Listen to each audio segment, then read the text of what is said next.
respected Professor S.B. Muzumdar, Honorable Chancellor, sir, who had just now sent us the best wishes and the blessings to all of us as we do have Women's Day celebration going on at our university campus.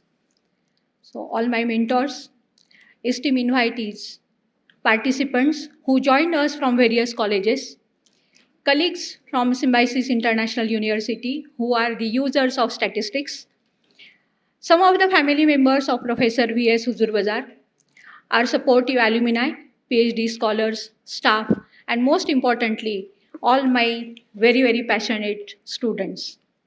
Very good evening to each one of you. It is both a privilege and an honor to welcome you all to this third Professor V.S. Huzurbazar Memorial Lecture. Today we gathered here not only to honor the legacy of the distinguished statistician and academician, but we also need to continue his mission of advancing knowledge, research, and sharing ideas. We have seen in the glimpses of earlier two memorial lectures, the first one delivered by none other than Professor Snehalata Huzurbazar, who is the daughter of Professor V.S. Huzurbazar, currently working with Emory University. Second lecture was delivered by Professor Sujit Ghosh from North Carolina University. As we recollect the memories shared during earlier two memorial lectures with many great statisticians like Professor J.V. Deshpande, late Professor Adke, Professor Kharshikar, Professor Anil Gore, Professor Avinash Dharmadikari, Dr. Sheila Dev, Professor David Hangal, Dr. P.G. Dikshit, and our very own Dr. Snehalata Huzurbazar. As a student, we also heard many great initiatives shared by our professors, say for example, Sharevi Paranspe madam, whether it is M.B. Rajarshi sir, Dr. Shailaja Deshmukh ma'am, then Naik Nimbalkar madam, Mohan Kale sir, and even late Professor Sharad Gore sir. So Professor Huzurbazar's commitment to the advancement of statistical sciences, innovative approach, and his inspiring mentorship has paved the ways for many scholars. Today, we are also honored to have Dr. Yash Deval Mittal, a scholar of Professor V.S. Huzurbazar, who is from University of Arizona. Welcome, ma'am, to this third memorial lecture. So we are so happy to have you here.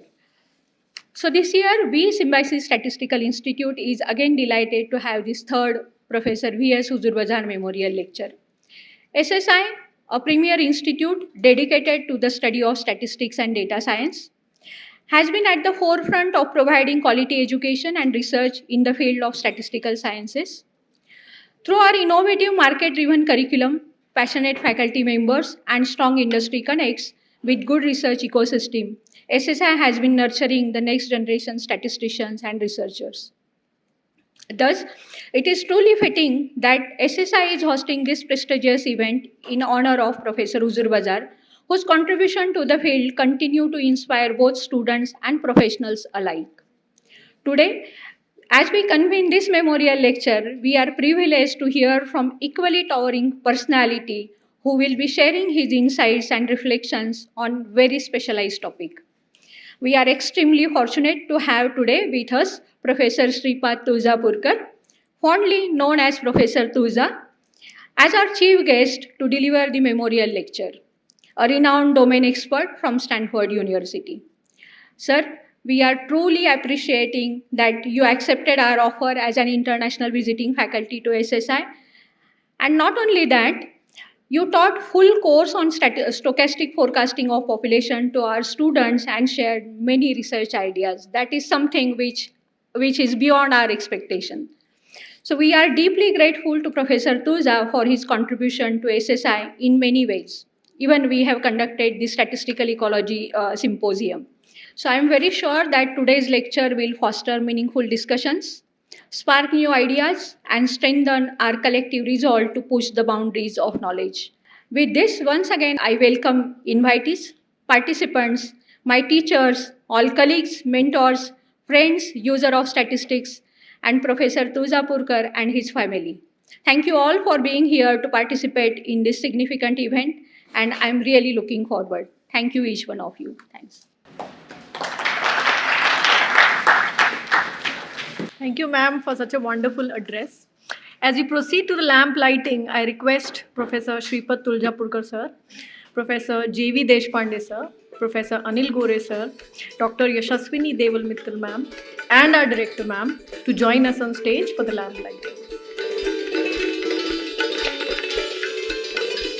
Can we join hands, everyone?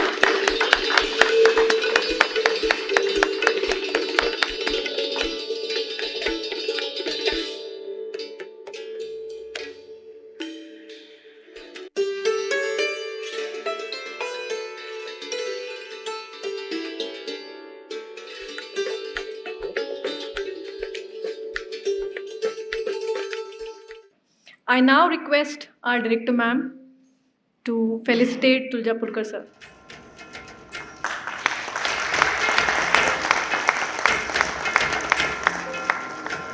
We now move forward to the most awaited Huzurbazar Memorial Lecture by Professor Shripad Tuljapurkar sir.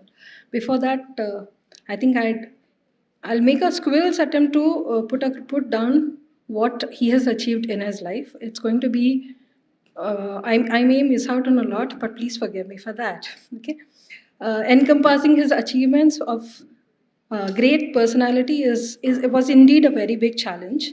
So we have displayed the achievements on the screen. While it is there, I would take the privilege to welcome our chief guest, Professor Shripad Tuljapurkar sir, Dean and Virginia Morrison Professor, Population Studies, and Professor of Biology at Stanford University. He is an internationally renowned scholar whose research focuses on population dynamics, human modeling, human aging, mortality, and demographic change. His work combines mathematical modeling with population science to understand long-term demographic trends and their societal implications. He has also served as the director of Stanford Center for Population Research and has been honored with prestigious recognitions, including the Mendel Schaps Award and the Guggenheim Fellowship for his outstanding contributions to population science. We now hand over to Sir for his lecture. Thank you. My topics are about as wide as they can get. We talk about a little bit about everything from a largely demographic point of view. I'm not really a statistician like so many of you are. I do some statistics as part of my job, but fundamentally what I do is think about population processes and how to analyze them in different ways. So I'm going to talk about a series of questions which I think most of you have probably heard about or thought about. I want to start by thanking Shri Shukla and Professor Majumdar who made this possible. So here's something that most of you have heard something about or may have even seen, which is the projected population growth rate for different countries. Here we go. And in particular, this line here, up here, is the Indian population growth rate. Down here we've got time, and here we've got the growth rate in percentages. Just by way of establishing a frame of reference for this, a human population growing at about 3% is growing about as fast as it can.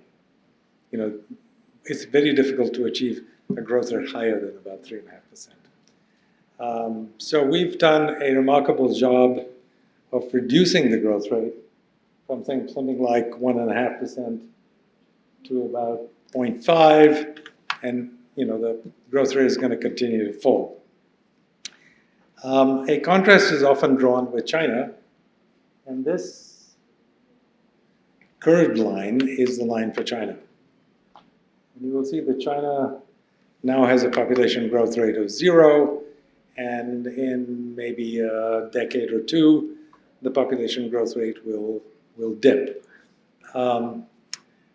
It's important to recognize that demography, especially changes in demography, it's kind of like asking a giant ship to turn on, and it doesn't happen immediately. It's sort of a very slow process.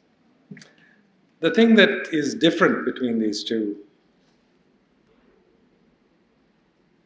and that one is that the Indian curve is very smooth. And that's happened because, we have a very slow but steady decline in fertility. A population pyramid changes slowly. The Chinese, on the other hand, went about this in a totally different way. What they did was they tried to reduce, first they had the Cultural Revolution, and they were trying to be, good Marxists all, and basically they killed about 20 million people. There was a famine, so they stopped that. Then about 20 years later, they had another campaign to reduce fertility, which sort of succeeded. They stopped that. That didn't work. And then about 1995, they started the one-child policy, which was pretty drastic. So as a result, China's population curve has a lot of waves in it. And if you look at the structure of the Chinese population, it's very uneven with age. Now we could think about the working age population, and of course the definitions of working age are different, but we're thinking about this particular graph. The working age population is people 15 to 60 years old. And what you see is this line is for India, this wavy line is for China. So the Chinese labor force is going to decline, and it's going to decline very rapidly. The Indian labor force is also going to decline, but it's declining much more slowly. So in principle, this is good news. We have more people working, the Chinese have fewer people working. The Indians are, or should be, happy about this. The Chinese are, in fact, concerned about this. And the reason that, this is of such importance is because increasing labor force, we think, leads to increasing GDP growth. So for example, if you look at the World Bank or other agencies and the Indian government themselves, the projected growth rate for India,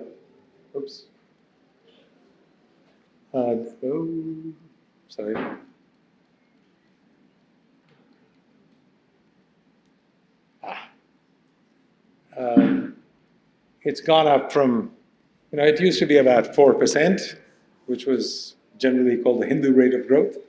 And now it's gone up to about 8%, which is quite remarkable, right? Tremendous increase. If you look at China, the projected growth rate is falling quite dramatically, and so it's something like 5% maybe next year. And for contrast, for the United States, we have a growth rate which has been running at about 3 to 4%, and is projected at about 2.5 to 3. There's a big difference in the base.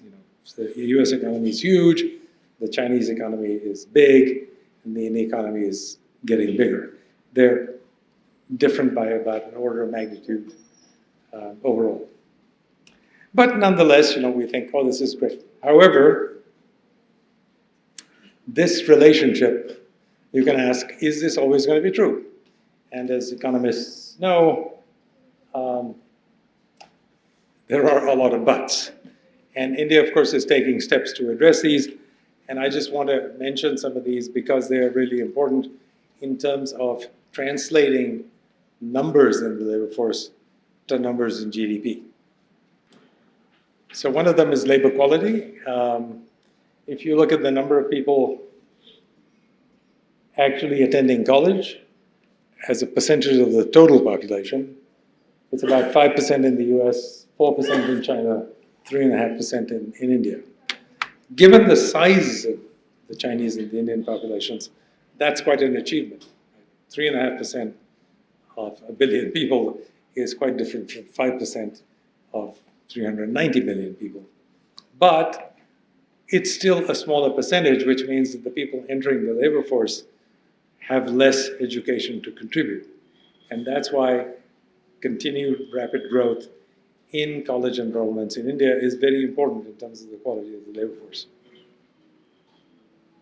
The second thing that's very important is capital deepening. That is the amount of capital, machinery, computers, whatever, that is available per worker. So we can't just have workers, we have to have workers who have instruments and other kinds of capital available to them. And here you see a substantial difference. The US is at about $153,000 per worker. China is about 46,000, and India is at 24,000. That's a big ramp that we need to somehow, start moving up in terms of the bridge. Innovation. So, the usual measure of this, so one measure of this, is patents in force. The US has about 3.5 million, China about 6 million, India about 250,000. We need a lot more. There is a problem with defining innovation, and I'll get to that in a little bit. There's many different ways of thinking about innovation, but this is one measure, and you can see that we need a lot more of it in India. From my standpoint, one of the things that is very encouraging is that there's increasing interest in India in research at the university level. And this is really, really important. And finally, one other thing that I will mention is the retirement age. It's about 67, maybe 68 in the United States, about 63 in China, and about 60 in India.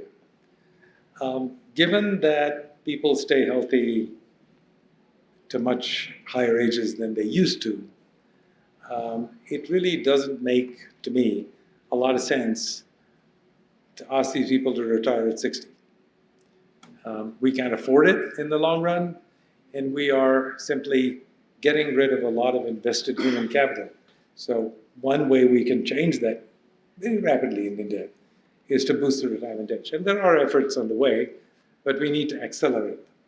I think that's very, very important. In the United States, there's a lot of discussion of this, and in other rich countries. So 67 is kind of a conservative thing. It's moving up quite rapidly in those places. Okay. This next topic I want to talk about is something that lots of people have mentioned, which is the so-called demographic dividend. And I want to explain what that means. So in this graph, on this horizontal axis, we have year. So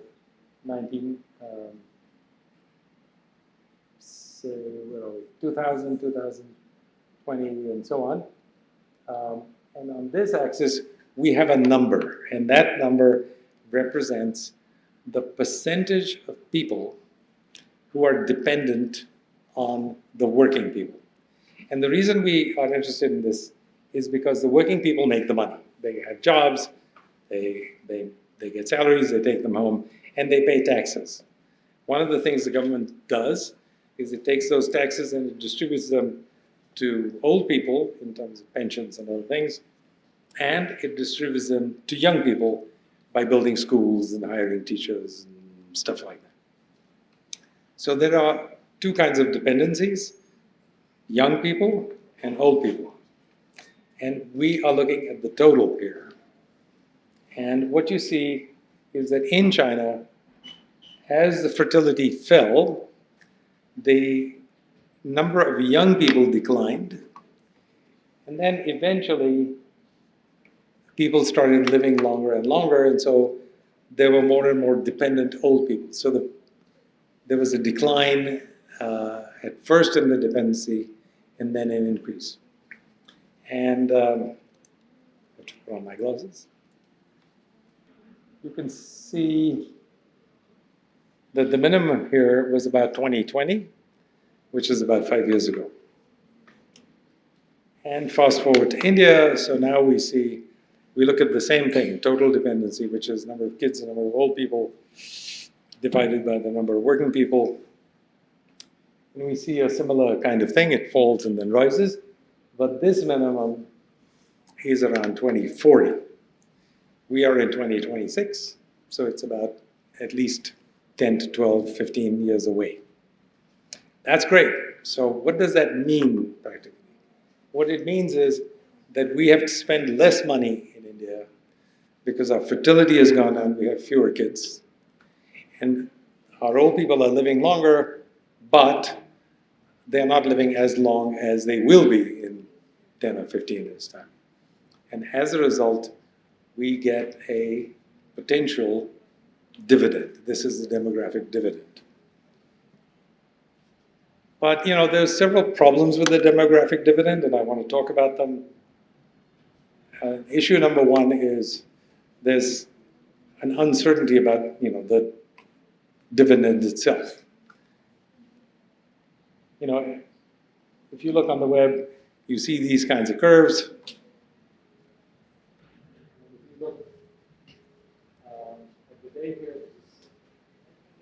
If you look at the dates, 2040, 2050, 2060, that's 25, 30, 35 years from now. We don't actually know very clearly what's going to happen. So, and we don't know two things. One is mortality. People might live a lot longer than we think. We might solve the diabetes problem, we might solve the cancer problem, we might do a bunch of things. Then infant mortality is uncertain. Do we deliver enough vaccines? Do we provide a good vaccination program? And so on. And then the third thing, which is extremely relevant in India, is accidents. As Indian traffic continues to increase, it will start moving faster. And one of the things that's going to happen is you're going to get an increase in accident deaths. And so there's a lot of uncertainty associated with these things. And 20 plus years out, fertility is also uncertain. And the reason fertility is uncertain is because right now we have uneven fertility across India. We have low fertility in Maharashtra, very low fertility in Kerala, and so on. Higher fertility in, say, Bihar, these places. It's all falling, but we don't know exactly how fast it's falling or whether it will fall fast enough. Our predictions are highly uncertain. And so the number of kids and the number of old people we have, it's not a smooth line. It's really, a band of possibilities. And so that's where stochastic population forecasting comes in. You can assign probabilities within that band, but you have to realize that this is a business of uncertainties. You have, at best, you can make decisions which are probably going to work out. And we can tell you what the probabilities are. Issue number two, of course, this is the thing that people most focus on, is we need policies. The demographic dividend is a potential dividend. And so if you actually get a dividend or not, depends on a whole bunch of things. It's kind of a laundry list of development. And India is making progress on many of these fronts, but it's not entirely clear whether we're making progress fast enough. And the more progress we make, the more likely we are to actually realize the benefits of that dividend. It's not going to save us from poor performance. Okay. The next topic I want to turn to has to do with aging societies. There's been a lot of discussion that, in the Western countries, in some of the rich industrialized countries, you got low fertility and people live a long time. So they are called aging societies because you've got a lot of old folks like me in those societies. And the assumption has been, there's been discussion of an assumption anyway, that countries like India and China will, because they have so many young people, fill the gap, as it were. And I want to explain to you that this is not necessarily the case, not quite as much as we think. And one of the reasons is that a lot of research has been done on this topic. Aging societies are actually much more resilient than we think they are. So, why? The first thing that you have to recognize is that per capita income in these rich industrialized countries will likely continue to increase. One driver of growth is higher tertiary education. As more and more people come into the labor force in these countries, they have higher levels of education. So the workforce that, between 20 and 30 in the United States now, the American workforce, has much more education to bring to the job than they did 20 years ago. And that kind of quality difference is a big driver of growth. Another driver of growth is higher retirement age. So in a lot of these societies now, people don't leave the workforce at 60. They don't leave it at 65. They're leaving it at 70 or 75. And so as a result, they are able to provide more effective labor input to the economy. So because of that, I think it's important to rethink immigration. So, and some of this, of course, has happened quite recently. Donald Trump became president, and he said he was going to do all these nasty things about H-1B visas and so on and so forth, and he's made immigration very difficult. And the general reaction was, of course, dismay. But in addition, people started saying, well, we are providing all these services to rich countries, and what will they do? Well, aging economies don't need as much immigration as we think. They substitute for that immigration because they're increasing the quality of the workforce, because people are living longer. That's number one. Secondly, politically, traditional immigration, where you have immigrants who go there and settle down, it is and will be politically unpopular in these countries. It's just a fact of life. And you are never going to see the kind of levels of immigration into any of these rich industrialized countries that you have seen in the last 2 decades. Never. It's just not going to happen. And we can call it whatever you like, in political terms, populism, movement to the right, whatever.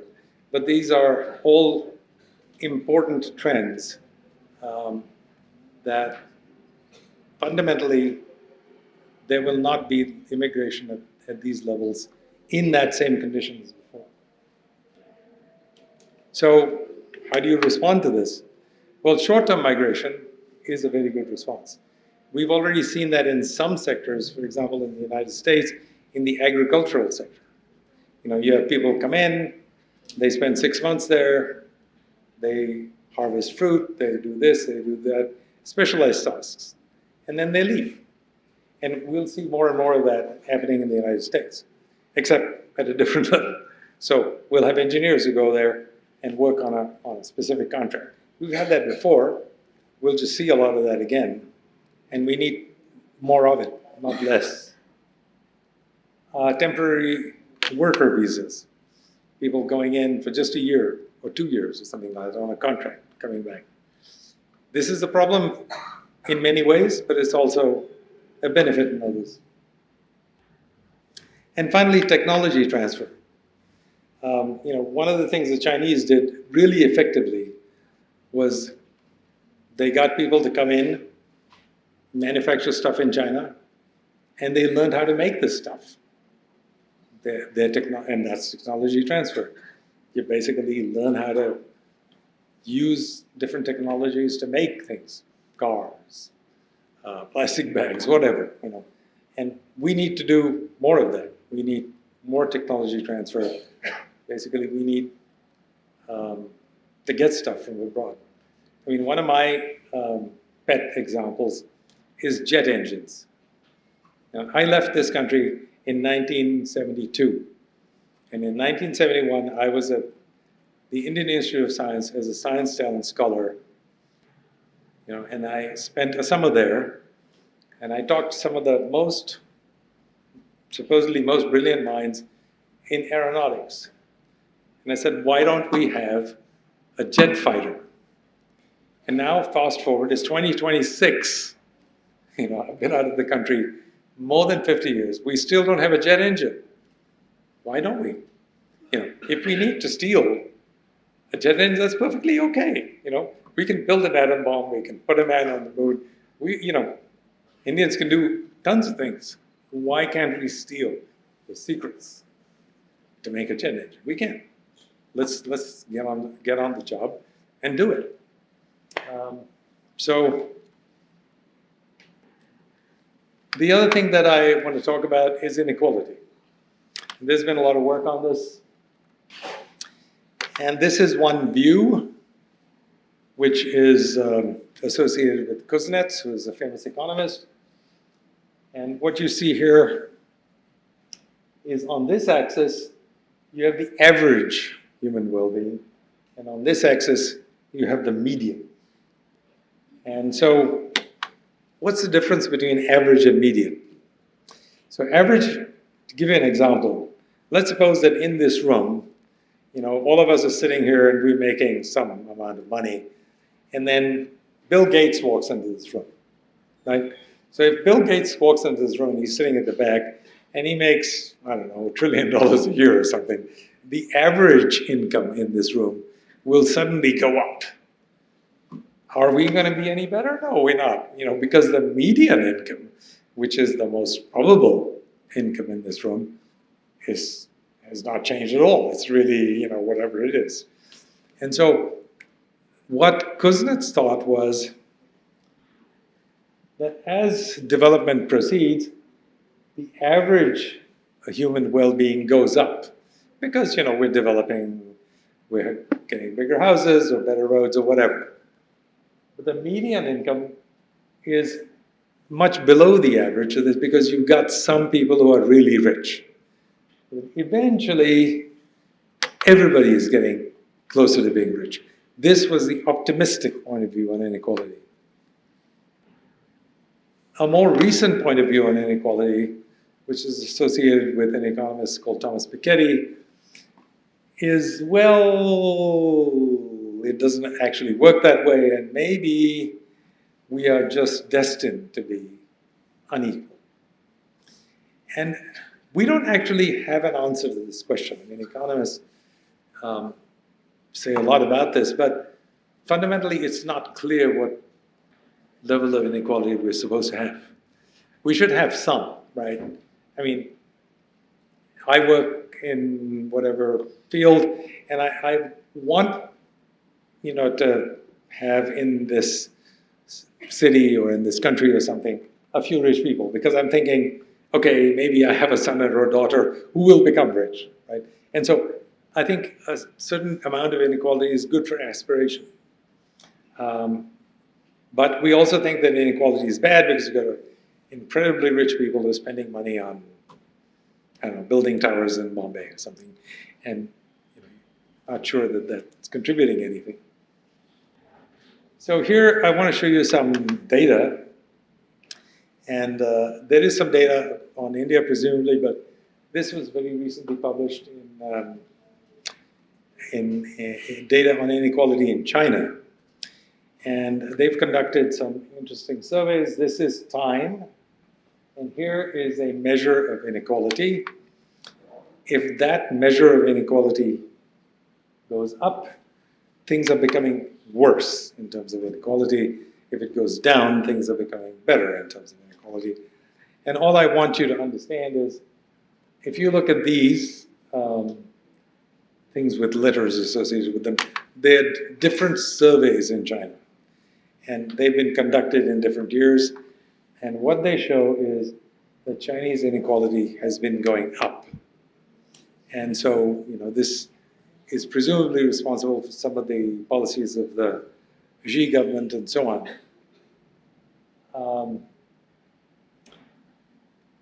This, over here, the green dots represent inequality around the world. And this line is kind of what Kuznets thought would happen. This line is what is actually going on in China. Inequality is increasing. So in China, the inequality, here is the year down here. This is the income share. And this is the top 10%, that is the richest 10% of the population. This is the poorest half of the population.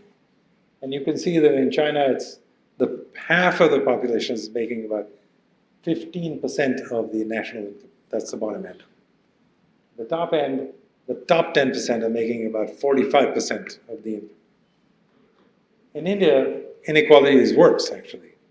The estimates are that the top 10% is making about 60% of the income. That's an enormous level of inequality. And it's not clear to me whether it will stay the same or widen or something like that. But I think it's something that bears some thought. Okay, I'm going to change topics on you guys again and talk a little bit about two more things. One of them is demographics and market segments.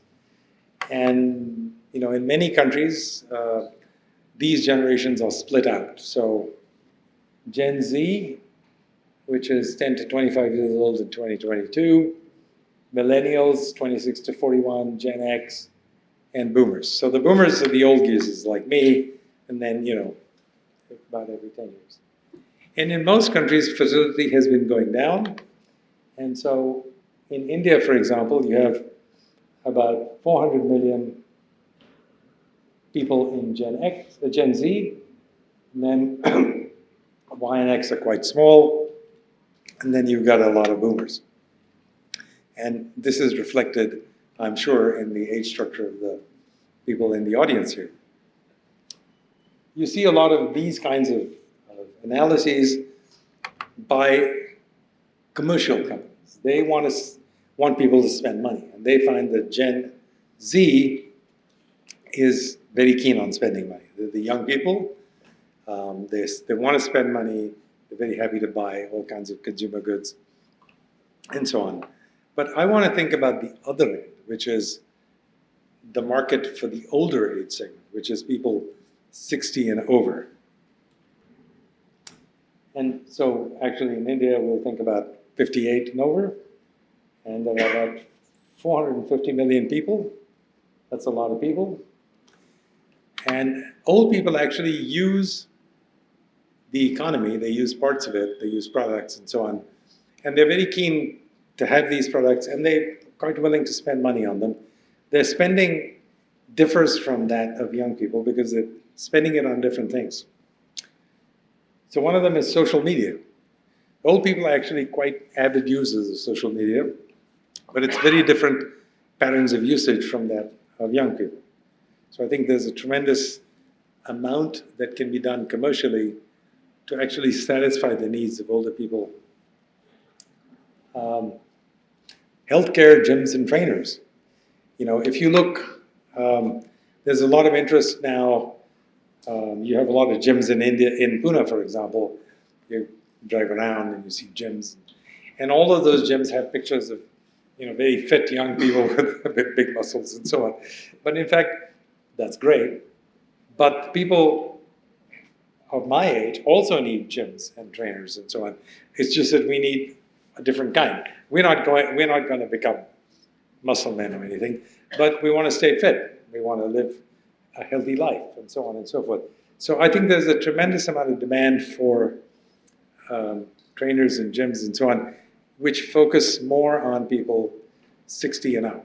And you're beginning to see that in the United States, and I think it would be nice to see it here. Medicines and supplements, I'm not going to say anything about that beyond mentioning it. money. It's always seemed very odd to me that it's very hard for old people in this country to get a credit card. Makes zero sense to me. In the United States, it's illegal.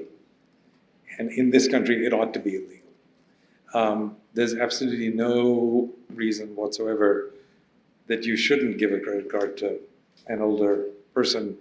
And what's more, they'll probably make more prudent use of it than the people you give credit cards to anyway.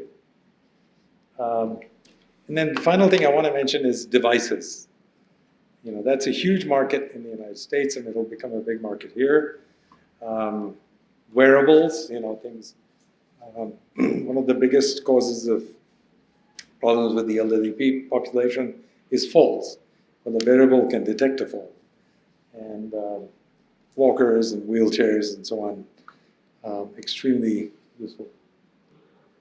And then for the foreign old, this is an important market, and I think it's worth developing some markets for these people. Tourism. It's very difficult to actually be a tourist in India. It's very nice if you're a domestic tourist. That's fine. But if you're a foreign tourist, it's difficult. And this seems odd to me. You know, this is a fabulous country. It's got an incredible amount to offer. And why don't we have 10 times as many foreign tourists? After all, they come here, they spend money, and you know, they look at things and they leave. I mean, that's perfect. You know, that's what you want.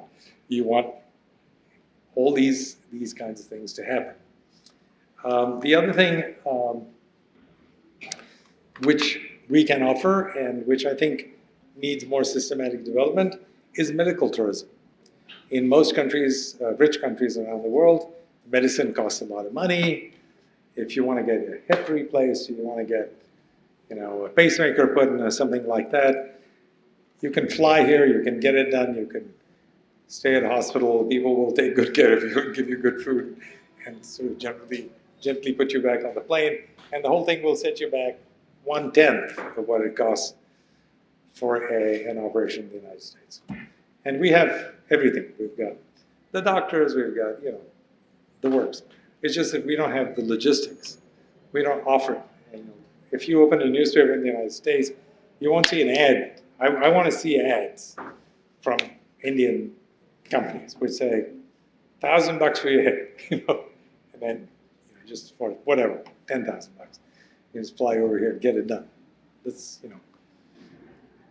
So the last little bit I want to mention is about the development. This is a topic of great interest to me. It's human welfare versus environmental welfare. And here's a picture. You know, on this axis, we have some kind of human well-being index. You know, there's a lot you can construct. You can think about life expectancy, income, whatever. And on this axis, we have an environmental well-being index. Air quality, water quality, diversity of species, whatever. You know, you can put all of those into an index.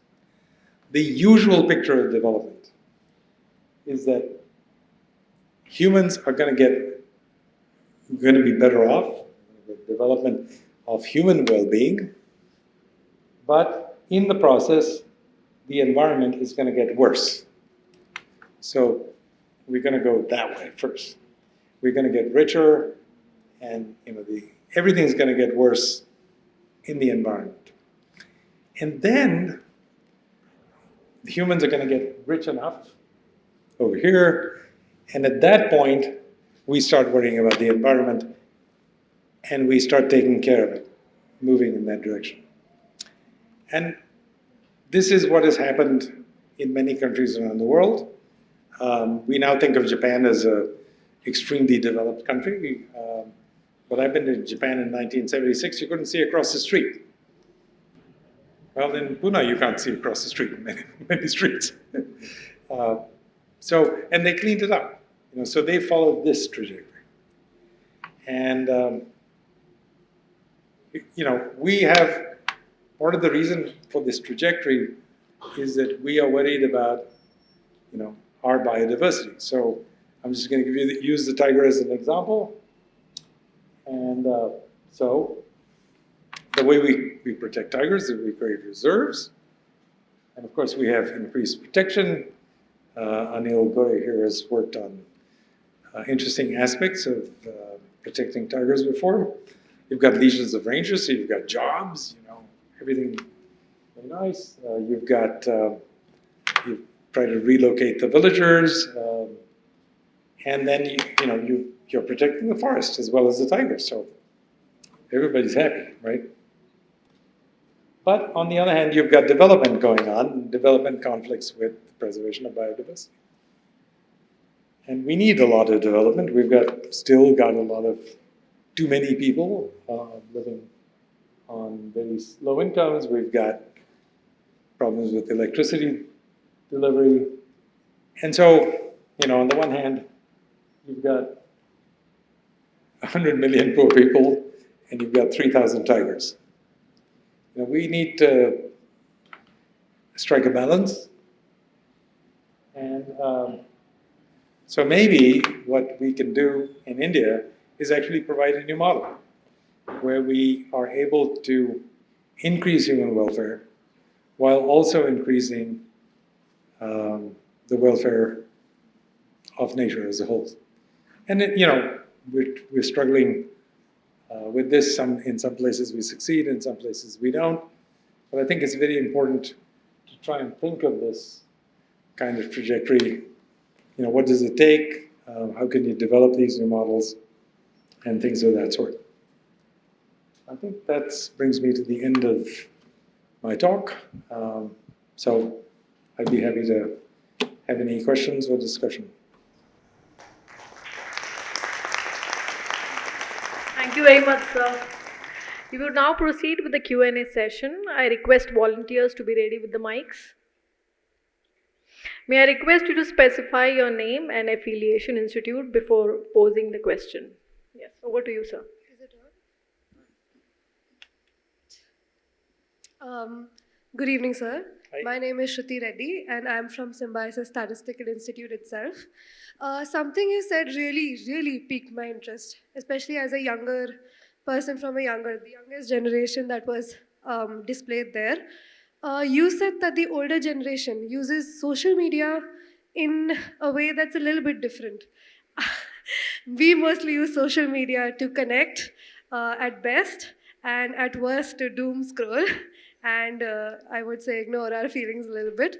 But I'm very interested to know how exactly does the older generation use social media, and then understand what are these tools or what is this market that we can tap into then for them. Yeah, that's a great question. I think one of the things about the older generation is they use social media as a form of connection. So now, in the old days, you lived in Alwara or something, and you knew everybody there, and so on and so forth. Now, the axes along which people connect have changed. They're much richer. You have historical interests. You have interest in humor. You have interest in politics. You have interest, all kinds of different axes.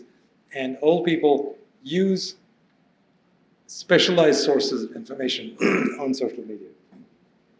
So you have WhatsApp groups, for example. WhatsApp is a fantastic medium for people to connect, and is widely used in India. But on the other hand, it is an economic thing. It's owned by a company that would like to monetize it. And because old people use it in a certain way, that's one set of directions in which you can actually try to monetize these things. And I think the same thing is true, for example, with Facebook and other kinds of ways of communication. A lot of it with older people is focused on connections and kin. And that's what you want to try and make easier and make better and so on and so forth. Yeah, I think that also makes sense because there's a lot of loneliness, I guess, among the older generation that's increasing day by day as the younger generation migrates away. So I think that's a really good food for thought. All right. Yeah. Thank you, sir. One other thing I will say while we're waiting for the mic is that one of the things that is underappreciated is that the amount of kinship change in places like India is staggering. I mean, we went from having about 5 children per family, now we've got 1.5. That's not just a reduction of 5 divided by 1.5. It's a reduction of 25 divided by 1.5 squared. It's huge. And so in the old days, if you wanted a job, you went to your mama, your kaka, your chacha, or whoever. If you wanted a wife, you did the same thing. If you wanted to know where to live, you did the same thing. They were the sources of your information, your kin. Now we don't have kin. You know, how many cousins have you got? You probably got 4, you know, something like that. So what you do is you look it up, you know, where should I travel? Which places are employing people? And all that kind of thing. So it's very different, you know, it's a different world. And that's very interesting to think about. Sorry.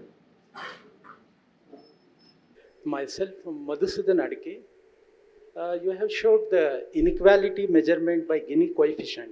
The country like India, where enormous amount of informal economy, does it measures the Gini coefficient? It suits to Indian economy. This is first. Second, for a country like India, whether means manufacture jet engine is required or roads and constructions, and that is required for a policy maker. Please throw some light on this. Okay, thank you. Good question. I use the Gini index because it's very commonly used and it's a widely available number.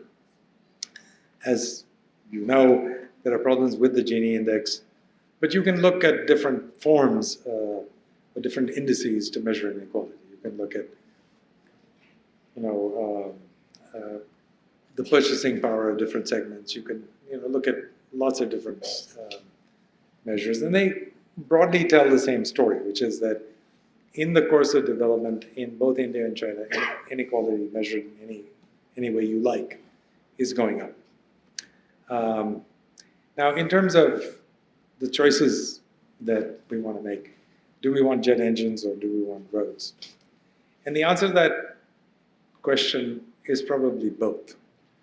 And the reason this is important for a country like India is that India needs to become a power. It's not enough to just be, you know, high-minded and have great principles. We need to become a power. You know, we can't afford to fight wars.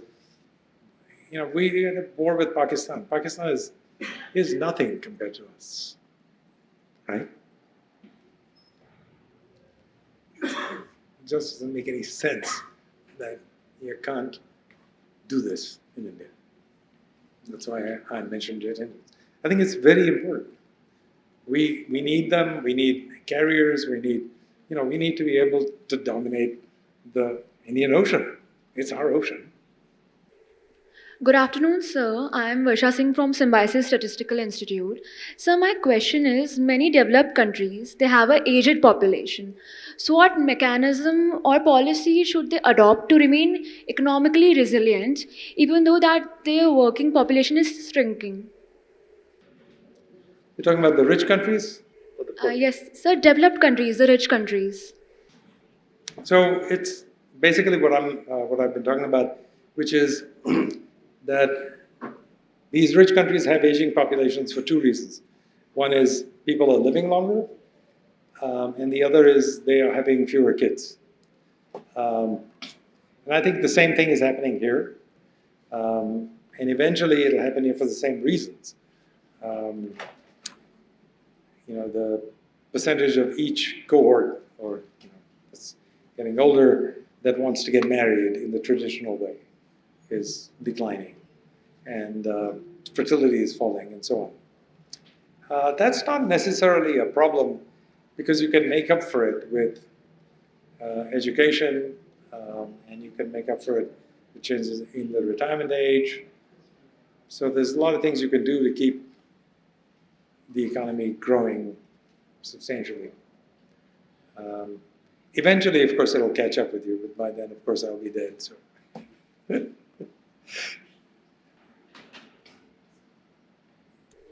Good evening, sir.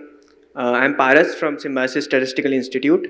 So, in one of your previous slides, you stated that an aged population is mostly anti-immigration. Yeah. For example, United States. But my question is as to why? Because an aged population is importing a bunch of skilled workers, and then they're taxing them. And those taxes are again being distributed as pensions and as education for the younger generation of that respective country. So it's like a return out of not investing anything. So why is it that an aged population is against immigration? Yeah, good question. I think it's really because,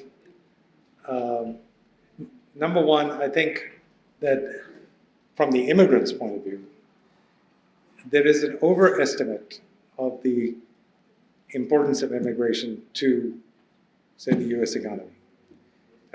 Now, we have in the U.S. maybe, 1 million, 1.5 million Indians, and about the same number of Chinese, in a country of 390 million people, whose GDP is $30 trillion.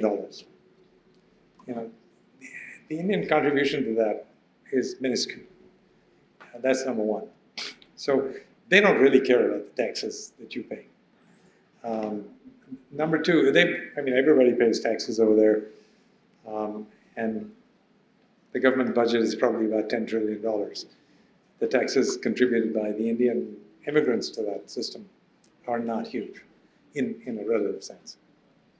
Number two, I think that one of the political reasons why immigration is a target is assimilation.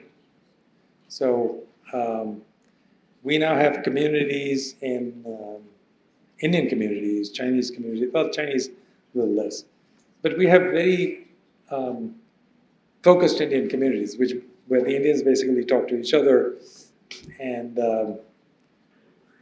that's not popular. It's not India, it's the United States. And if you want to live in the United States, become an American.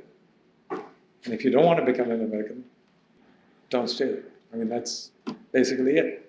It's like here. If we created a community of Americans in Sardar Shipyard, and all they did was talk to each other and ate American food, you'd get pretty irritated. You'd think, what do they think they are? And basically that's what's happening politically. It's a very challenging thing for immigration, but I think that's what's going on. There was a...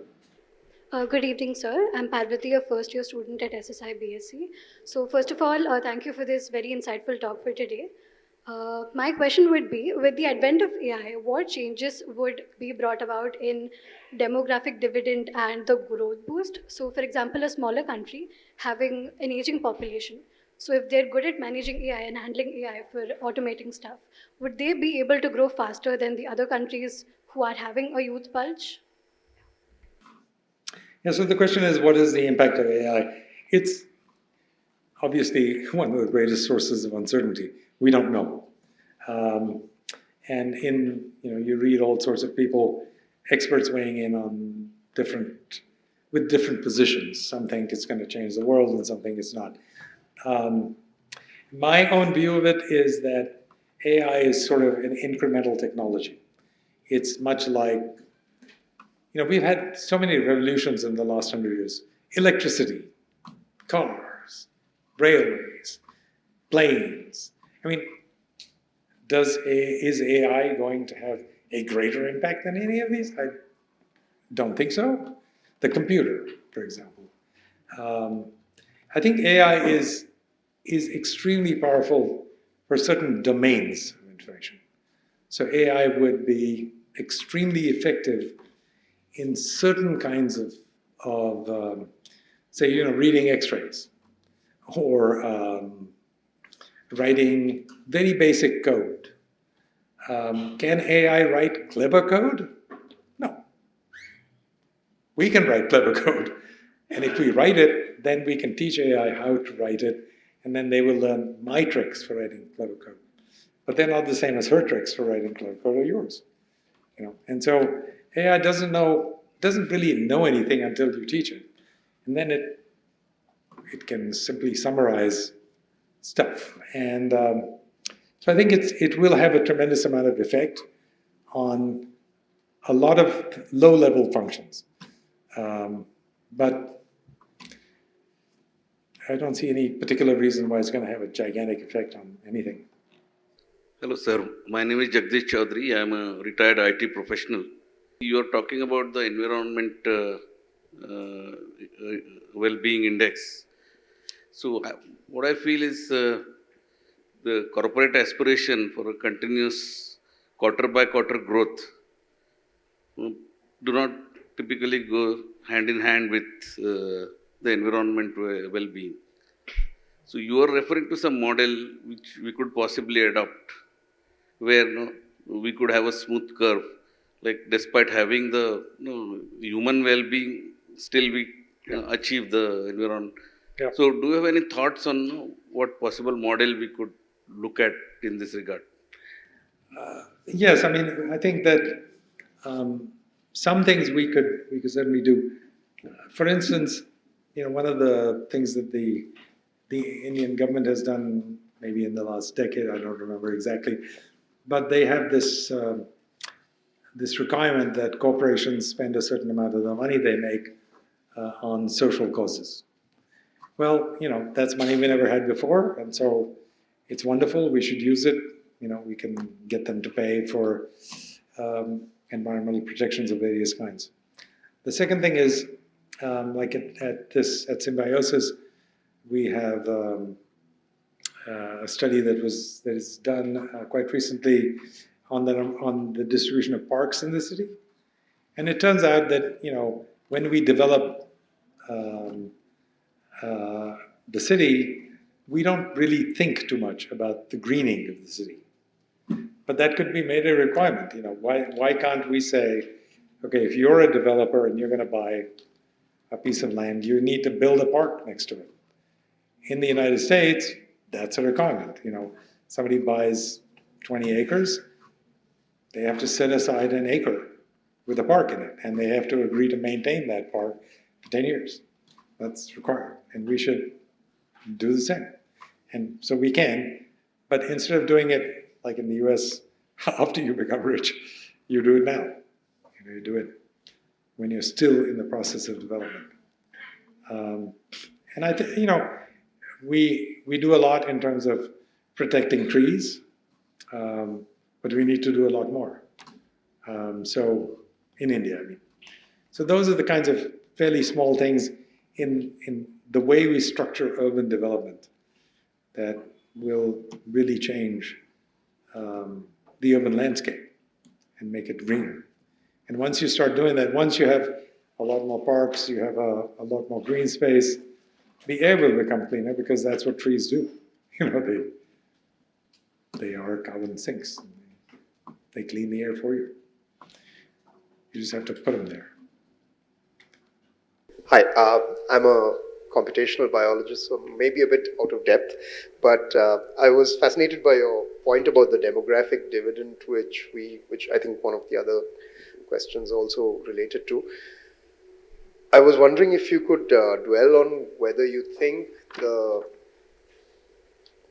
uncertainty and reliability or lack of reliability in predictions or the policy variability like health, education, governance, infrastructure that you mentioned are likely to be stronger factors governing whether this will be a dividend or a burden as a demographic bulge.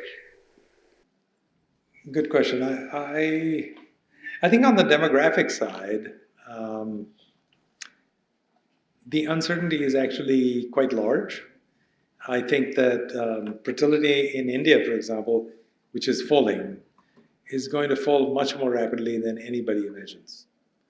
And it's been my experience by looking at other societies around the world that once fertility decline starts, it's really an autocatalytic process. It's faster and faster and faster because people look around and they see, this person is spending more on a smaller number of kids and so on and so forth. So there is that kind of transference of aspirations and values.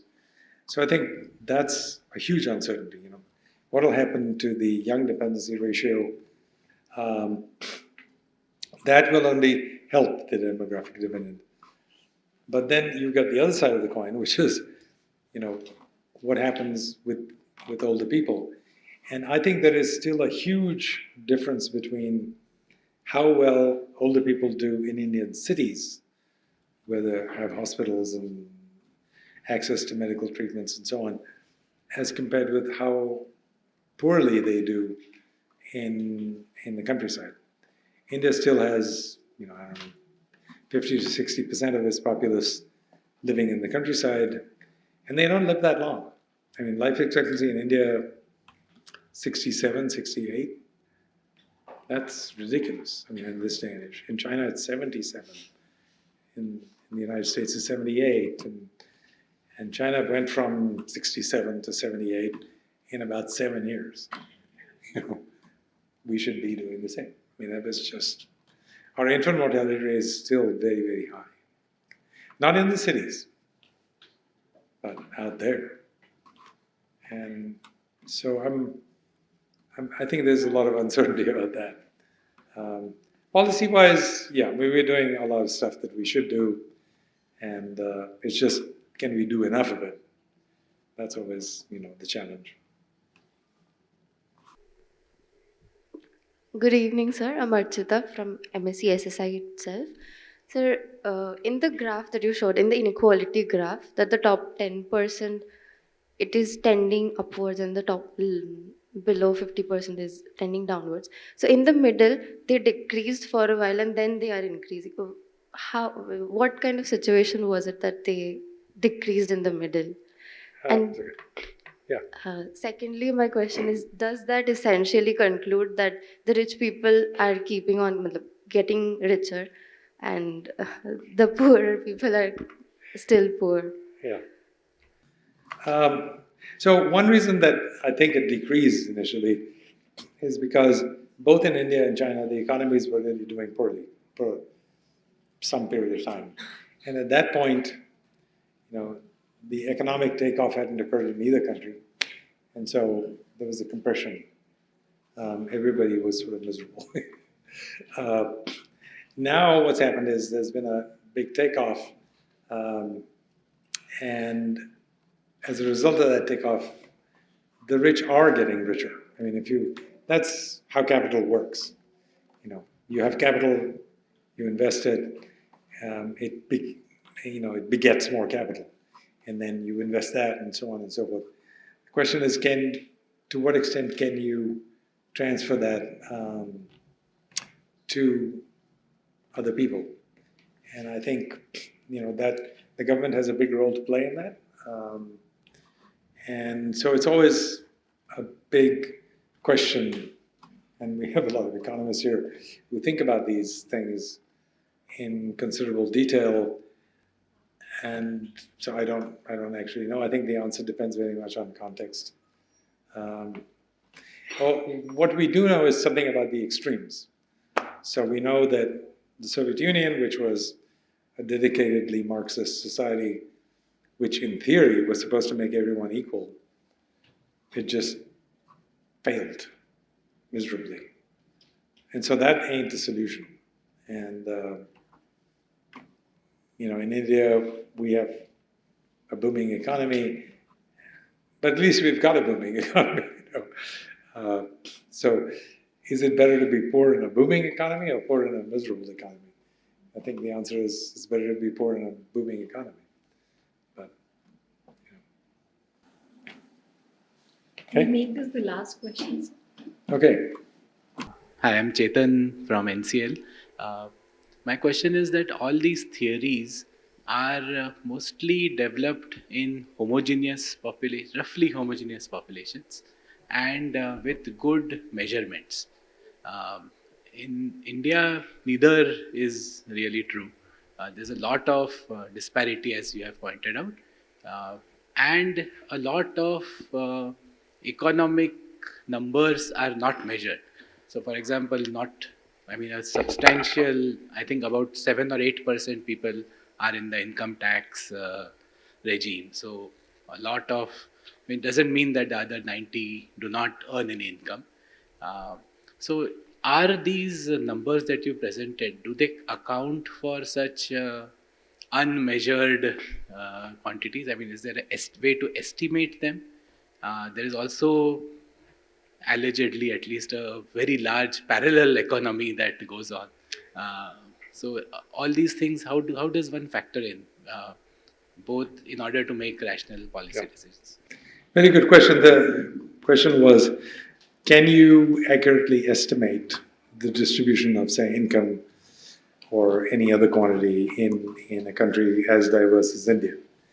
And we've got a lot of statisticians around the room who can tell you that, yes, we can do that. I mean, all we need to do is we have to design the surveys appropriately and we have to conduct them. And India has a very long tradition of doing this. I mean, the Indian census has been going on for over 100 years. It's one of the oldest in the world. And it's a good census. I mean, there are delays and so on and so forth for all sorts of reasons. But it's a remarkable achievement, historical achievement. And then we have a lot of surveys that have been conducted by statisticians for various reasons, which provide a good snapshot of what's going on. There are always issues, but I think we generally have a pretty good idea of what's going on. We should have a better idea in some cases, but I think we do a fairly good job.